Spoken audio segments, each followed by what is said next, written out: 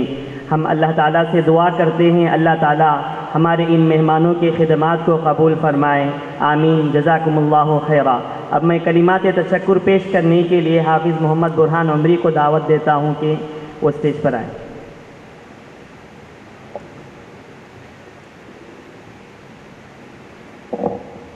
السلام علیکم ورحمۃ اللہ وبرکاتہ، نحمدہ ونصلی علی رسولہ الکریم، اما بعد، قال رسول اللہ صلی اللہ علیہ وسلم من لم یشکر الناس لم یشکر اللہ۔ اللہ کا فضل و کرم ہے کہ ہمارا پروگرام ابھی اختتام پر پہنچا ہے۔ سب سے پہلے اللہ تعالیٰ کا شکر بجا لاتا ہوں کہ اسی کی توفیق، اسی کی ہدایت سے یہ پروگرام منعقد کیا گیا، اور اس کے بعد ہمارے مہمان خصوصی کا میں تہہ دل سے شکریہ ادا کرتا ہوں کہ اپنی مصروفیتوں کے باوجود، اپنے بزی شیڈیول کے باوجود ہماری دعوت پر لبیک کیے اور ہماری تربیت کی۔ جناب منور زماں صاحب اور مولانا حذیفہ وستانی صاحب کا بھی میں تہہ دل سے شکریہ ادا کرتا ہوں کہ انہوں نے ہماری دعوت کو قبول کیا، اور تمام سامعین اکرام کا بھی میں شکریہ ادا کرتا ہوں کہ آپ دلچسپی کے ساتھ سننے کے لیے آئے، اور یہی درخواست کرتا ہوں جو باتیں آپ نے سنی ہے اس کو اپنی زندگی میں لائیں اور عمل کریں۔ اللہ تعالی ہم سب کو کہنے سننے سے زیادہ عمل کی توفیق عطا فرمائے۔ السلام علیکم۔ اب میں مولانا سے درخواست کرتا ہوں کہ مولانا دعا کے ساتھ اس جلسے کے اختتام کرے۔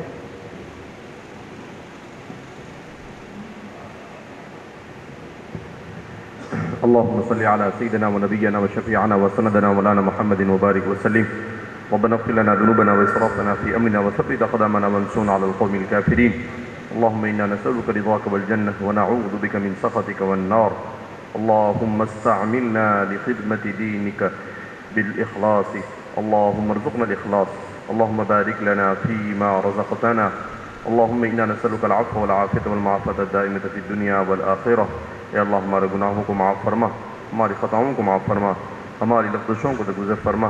اے مولا کریم، امت کے خواص کو اپنے جنریشن کی صحیح تعلیم و تربیت کرنے کی توفیق اور فکر نصیب فرما۔ اے اللہ ہمارے موجودہ نسلوں کو ایمان اور اسلام پر استقامت نصیب فرما۔ اے پروردگار عالم، ہر قسم کے شرور و فتن سے ہماری حفاظت فرما۔ مولا کریم، تو راضی ہو جائے ایسے اعمال کی توفیق مرحمت فرما، تیری ناراضگی والے اعمال سے ہماری حفاظت فرما۔ اے اللہ، قرآن کے ساتھ، تعلیم کے ساتھ، تربیت کے ساتھ، اخلاق کے ساتھ، اے مولا کریم حسن معاشرت کے ساتھ، حقوق کی ادائیگی کے ساتھ ہم سب کو والہانہ تعلق نصیب فرما۔ اے مولا کریم، ہم نے جو مانگا عطا فرما، جو مانگنے سے رہ گیا وہ عطا فرما، ہم نے اپنے اعتبار سے مانگا تو اپنے شائن شان عطا فرما۔ اس پروگرام کے لیے جن لوگوں نے محنتیں کی ہیں انہیں دارین میں بہترین اجر عطا فرما۔ اے اللہ، اس پروگرام کو مقبولیت نصیب فرما، اور اس علاقے میں دین کے اور تعلیم کے اور تربیت کے زندہ ہونے کا ذریعہ بنا۔ اے پروردگار عالم، ہماری دعاؤں کو نبی کریم صلی اللہ علیہ وسلم کے صدقہ فعل میں قبول فرما۔ وصلی اللہ علی نبینا محمد وعلی آلہ وصحبہ اجمعین برحمتک یا ارحم الراحمین والحمد للہ رب العالمین۔